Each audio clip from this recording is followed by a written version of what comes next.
Friends, তোমাদের সকলকে জানাই আমার এই চ্যানেলে স্বাগত। আজকের এই ভিডিওতে আমরা অনেক কিছু আলোচনা করব।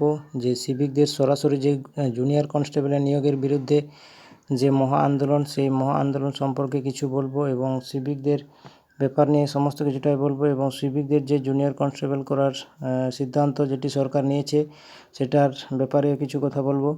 এবং গতকালকে আমি ভিডিও করে বলেছিলাম যে 29 তারিখে আমাদের মহামিছিল অর্থাৎ মহা আন্দোলন আছে, সেটা কিন্তু তার আগের দিন সিদ্ধান্ত হয়েছিল, কিন্তু বর্তমানে সেই ডেটটা চেঞ্জ করা হয়েছে। অর্থাৎ পুলিশের পারমিশন না পাওয়ার জন্য সেই ডেটটাকে চেঞ্জ করে 2 তারিখ করা হয়েছে, অর্থাৎ 2 মার্চ 2024 তারিখে। এবং যেখানে মিছিলটি হবে আমাদের, সেটি হবে শিয়ালদহ কলকাতা। এবং সময় থাকবে 11টা, সকাল 11টা। ফ্রেন্ডস, প্রথমেই আমরা এখানে দেখব যে সিভিক অর্থাৎ সিভিক চাকরি যেটি, সেটি কি সরকারি চাকরি নাকি বেসরকারি চাকরি। ফ্রেন্ডস, এটি তোমাদের আগে ক্লিয়ার করে দিই, অবশ্যই অনেকে জানো অনেকে জানো না। সিভিক হচ্ছে, তোমরা জানো সকলেই, যে সিভিক নিয়োগ হয়েছিল সম্পূর্ণ গোপনীয়তার মাধ্যমে এবং ঘুষ দিয়ে, যেটা ইললিগাল প্রসেস আমরা বলবো, সেই ইললিগাল প্রসেসে কিন্তু সিভিকটি নিয়োগ করা হয়েছিল।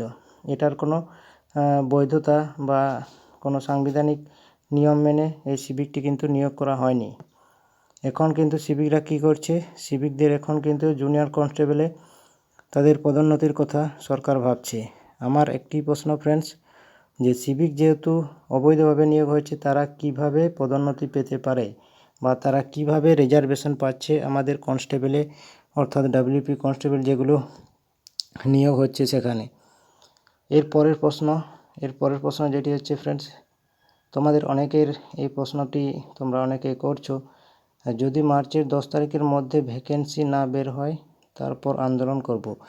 ফ্রেন্ডস, তোমরা দেখো একটা জিনিস, যে 10 তারিখের পর কিন্তু, অর্থাৎ 10 তারিখের মধ্যেই হয়তো ভোট ঘোষণা হবে, কিন্তু ভোট একবার ঘোষণা হয়ে গেলে তারপর কিন্তু কোনো ভ্যাকেন্সি বার হবে না। তখন আমরা যদি ডিপুটেশনও দিতে যাই, তখন কিন্তু তারা বলবে যে এখন ভোটের কাজ চলছে, এখন কিন্তু আমরা কোনোভাবেই এই ভ্যাকেন্সির ব্যাপারে কিছু বলতে পারবো না। সেক্ষেত্রে কিন্তু আমাদের কোনো কিছু বলার থাকবে না। তার জন্য আমাদের একটি করণীয়, সেটি হচ্ছে ভোটের আগে যা কিছু করার, অর্থাৎ ভোট ডিক্লেয়ার করার আগে কিন্তু আমাদের সমস্ত কিছু কমপ্লিট করতে হবে, অর্থাৎ আমাদের যে আন্দোলনের ব্যাপার সেটা। এবং গতকালকে আমরা মিটিংয়ে আলোচনা করেছি, গতকালকে গুগল মিটের মিটিং ছিল, সেখানে প্রায় 98 জন কি প্রায় 100 জনের মতো ক্যান্ডিডেট সেখানে উপস্থিত ছিল। সেখানে সিদ্ধান্ত হয়েছে এই সিদ্ধান্তগুলি, যেটা হচ্ছে তোমার 2 তারিখে অর্থাৎ 2 মার্চ আন্দোলন হচ্ছে, মহা আন্দোলন। এরপরে কেসের ব্যাপারটা বলি, কেস করা হবে ফ্রেন্ডস 29 তারিখে, 29শে ফেব্রুয়ারি কেস করা হবে। 29/2/2024 সালে কিন্তু কেসটি করা হবে কলকাতা হাইকোর্টে। যেহেতু সিভিক অবৈধভাবে নিয়োগ হয়েছে, সেই জন্য কিন্তু তারা কোনোভাবে যাতে জুনিয়র কনস্টেবলে পদোন্নতি পেতে না পারে, সেই জন্য কিন্তু 29 তারিখে আমরা কিন্তু কেস ফাইল করব, সেটা হচ্ছে কলকাতা হাইকোর্টে। তোমরা যারা যারা যেতে চাও অবশ্যই যেতে পারো, এবং আমাদের গ্রুপে সমস্ত কিছু আপডেট দেওয়া হবে। গ্রুপ করা আছে, টেলিগ্রাম গ্রুপ, সেখানে 4000+ ক্যান্ডিডেট রয়েছে। এরপরে অনেকে বলছো যে কেস করলে কি ডাব্লিউপির কোনো রিক্রুটমেন্ট বা ডাব্লিউপির কোনো ভ্যাকেন্সি আসবে না, অনেকের প্রশ্ন কিন্তু এটি। ফ্রেন্ডস, তোমাদের বলে রাখি, কেস করলে কিন্তু ডাব্লিউপির কোনো ভ্যাকেন্সি আটকাবে না। এই কেসটি করা হবে ফ্রেন্ডস ডাব্লিউবিপি যে বোর্ড আছে তার বিরুদ্ধে নয়, বা ডাব্লিউপির কনস্টেবলের বিরুদ্ধেও নয়। এই কেসটা করা হবে শুধুমাত্র সিভিকদের বিরুদ্ধে। সিভিক যে অবৈধভাবে নিয়োগ হয়েছে, তারা কিভাবে এখন জুনিয়র কনস্টেবলে তারা পদোন্নতি পাচ্ছে, সেই কারণে কিন্তু এটার সঙ্গে ডাব্লিউবিপি কনস্টেবল বা এসআইয়ের কোনো সম্পর্ক নেই। ভ্যাকেন্সি বার হওয়ার ক্ষেত্রে ভ্যাকেন্সি অবশ্যই বার হবে, এবং ভ্যাকেন্সি না বার হওয়ার কারণ যদি হয়, সেটি হবে যদি সিভিকরা পদোন্নতি পেয়ে যায়, অর্থাৎ সিভিকরা যদি জুনিয়র কনস্টেবলে পদোন্নতি করা হয় সিভিকদের, সেক্ষেত্রে কিন্তু আমাদের ভ্যাকেন্সি আসার সম্ভাবনা আরও কম হয়ে যাবে।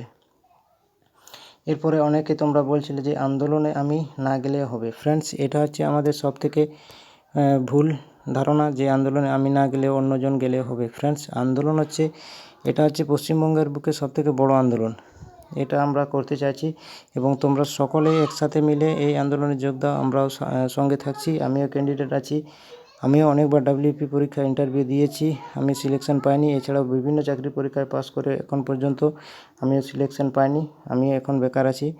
সেজন্য আমিও যে বেকারের যে যন্ত্রণা সেটাও কিন্তু আমি বুঝি। অবশ্যই ফ্রেন্ডস, তোমরা এসো সবাই একসাথে মিলে কিন্তু হাতে হাত রেখে আমরা কিন্তু লড়াইয়ের ময়দানে গণতান্ত্রিক পদ্ধতিতে আমরা কিন্তু সেখানে আন্দোলন করব। কোনো অপ্রীতিকর ঘটনা ঘটানোর আমরা চেষ্টা করব না, আমরা সব কিছুই লিগালিভাবে কিন্তু আন্দোলনটা করব।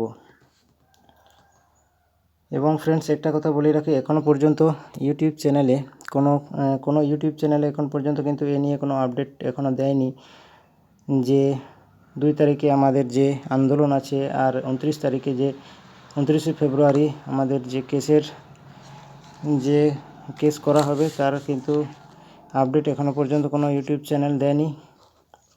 এবং পশ্চিমবঙ্গের সমস্ত ইউটিউব চ্যানেলদের আমার বিনীত নিবেদন, অর্থাৎ তাদের কাছে আমার একান্ত নিবেদন তারা যাতে এই বিষয়টাকে একটু আলোকপাত করে এবং সমস্ত ক্যান্ডিডেটের কানে তারা যাতে পৌঁছে দেয়, অর্থাৎ ভিডিও করে তারা যাতে বলে যে এই আন্দোলনে তারা যাতে যোগ দেয়। অর্থাৎ আন্দোলন যত বৃহত্তর হবে ততই কিন্তু সরকারের কানে পৌঁছবে, তাছাড়া কিন্তু আমাদের আন্দোলনটা সেভাবে ফলপ্রসূ হবে না। এই জন্য যে সমস্ত বড় বড় চ্যানেলগুলো আছে তোমরা তাদের স্যারদের কাছে আমার অবশ্য একান্ত অনুরোধ, তোমরা একটু